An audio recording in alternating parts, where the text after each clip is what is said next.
થયેલ ખોટી ફરિયાદ રદ કરવા મામલતદારને આવેદનપત્ર પાઠવી રજૂઆત કરાઈ। સૂત્રાપાડા મામલતદાર કચેરી ખાતે કોળી સેના તેમજ કોળી સમાજ સૂત્રાપાડા દ્વારા આવેદનપત્ર પાઠવી રજૂઆત કરવામાં આવી હતી કે કોડીનારમાં તારીખ 13મી જુલાઈના રોજ ડિમોલેશન દરમિયાન કોડીનાર કોળી સેનાના પ્રમુખ રમેશભાઈ ચુડાસમા અને કોડીનાર માંધાતા ગ્રુપના પ્રમુખ હરીશભાઈ દમણિયા વગેરે પર રાગદ્વેષ ભાવથી ખોટી ફરિયાદ કરવામાં આવી છે તેમજ અવારનવાર કોડીનારમાં કોળી સમાજના યુવાનો પર પોલીસ ફરિયાદો કરી ખોટા કેસોમાં સડવામાં આવે છે, જેથી સદરહો બાબતે કોળી સેના તેમજ કોળી સમાજના આગેવાનોએ સૂત્રાપાડા મામલતદારને આવેદન પાઠવી યોગ કરવા રજૂઆત કરવામાં આવી હતી। આજપાડા મામલતદાર કચેરી ખાતે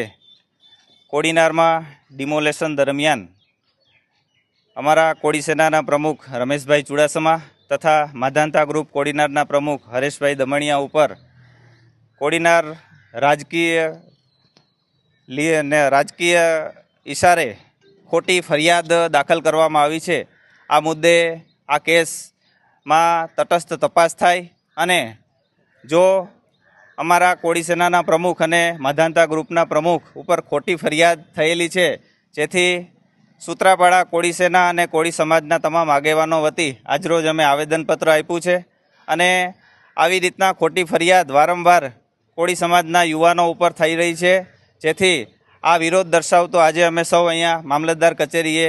માનનીય મુખ્યમંત્રી શ્રી ભૂપેન્દ્રભાઈ પટેલને